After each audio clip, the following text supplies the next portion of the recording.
I recently came across something that completely challenged the way I thought about women. A female therapist with more than 13 years of experience began revealing what women truly say about men when no one else is around. Not what they post online. Not what they tell their friends. But what they confess privately, in therapy, when they believe their words will never leave the room. And honestly, it's nothing like the story we have been told. Publicly, women tend to describe a very specific ideal. They say they want a man who listens, who's emotionally available, sensitive, and in touch with his feelings. On the surface, that sounds perfectly reasonable. But in private therapy sessions, where there's no pressure to look good or say the right thing, many women say something that directly contradicts that narrative. What they admit behind closed doors paints a very different picture of attraction. What follows are some of the most common confessions this therapist shared. It's raw, uncomfortable, and for many men, hard to hear. But if you can take it without getting defensive, it gives valuable insight. Confession 1: I stopped feeling attracted when he opened up too much. This one clashes head-on with modern messaging. Men are constantly told that women want vulnerability, men who cry, talk about their feelings, and share their emotional struggles. Yet in therapy, many women admitted they lost attraction once their partner became overly emotionally expressive. One woman told her therapist that her boyfriend began breaking down about work stress every week, and although she felt guilty, she no longer saw him the same way or felt desire for him. Another said she encouraged her partner to open up, but once he did, she regretted it. She didn't want to feel like his counselor. It may sound harsh, but it reflects a real pattern. There's an important distinction between emotional intelligence and emotional reliance. Women often want a man who understands their emotions, but not one who relies on them constantly for emotional support. They don't want to be the place where everything collapses every time life gets difficult. They want stability. Someone who is grounded. Someone who can manage his inner world without needing non-stop reassurance. When a man becomes the one who always needs comfort, the relationship dynamic shifts. She takes on a caretaker role, and he slips into a dependent one. And that parent-child dynamic kills intimate attraction.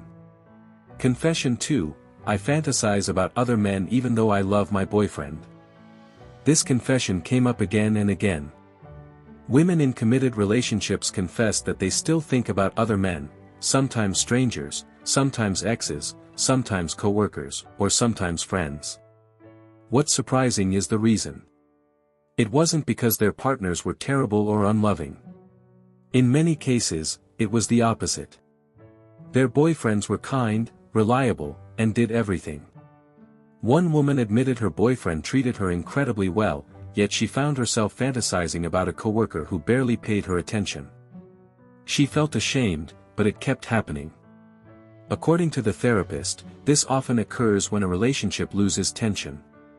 When everything becomes too familiar, too safe, too predictable, attraction fades. Human psychology is drawn to novelty, challenge, and uncertainty, not because people are immoral, but because the brain craves stimulation. That's why the endlessly agreeable, always available man often loses attraction compared to someone who's a bit harder to read, a bit less predictable, and not constantly on standby. It may feel unfair, but it's how attraction works.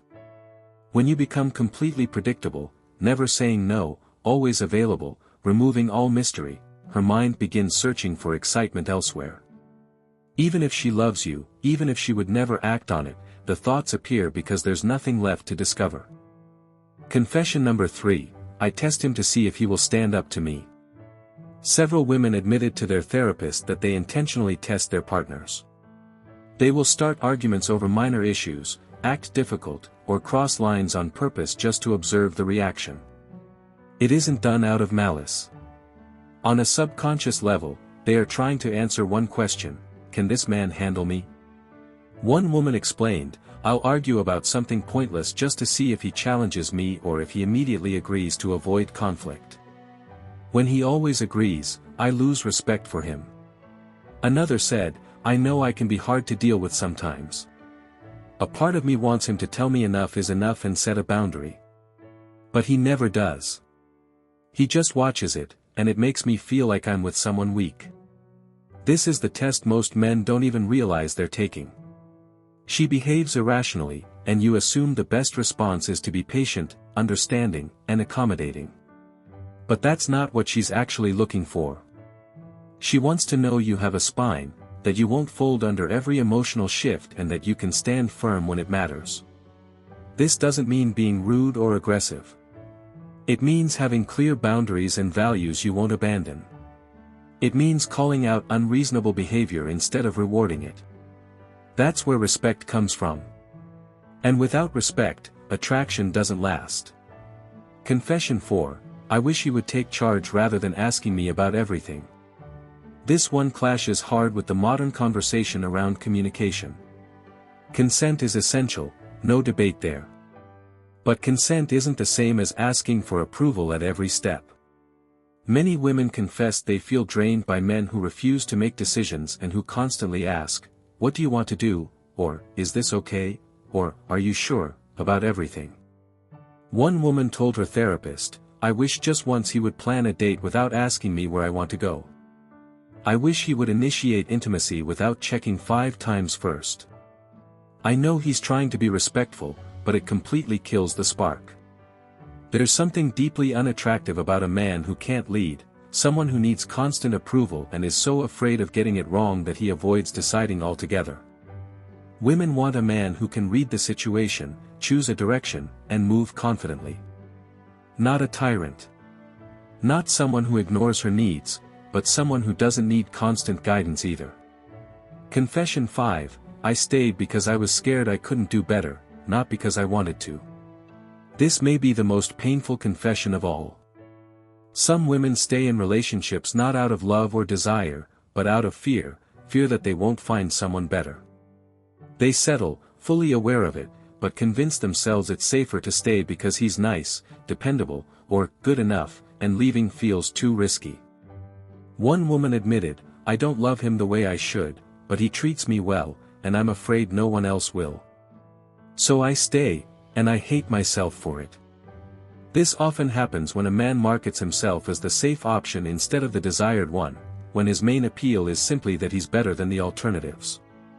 That makes him a fallback plan, not a first choice. You don't want to be someone's backup. You want to be the person she chooses because she genuinely wants you, because her life feels richer with you in it. That only happens when you're building something meaningful, growing, creating, and living with purpose, when you see yourself as the prize, not the consolation.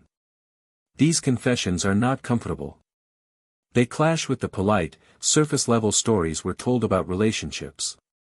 But uncomfortable truths are far more useful than reassuring myths. Women aren't villains for thinking this way, they're human. These patterns are rooted in deeply ingrained psychology shaped over time, and pretending it doesn't exist just keeps people stuck and confused. You can get offended by this information, or you can learn from it. You can complain that actions don't match words, or you can pay attention to what actually drives attraction and adapt. The decision is yours.